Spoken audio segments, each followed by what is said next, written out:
And what happened was it was a pilot, obviously, and then we began to develop the course as a course for every student. And and this is when, of course, I got interested more in Jewish history, the background, because most Holocaust courses then, and I think probably even now, are taught from the point of view of what the Germans did. That's how it's taught.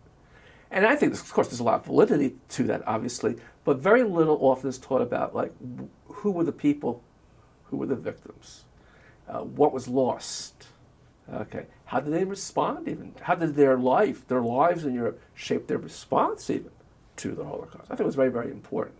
So I began to get more interested in Jewish life in Eastern Europe, okay.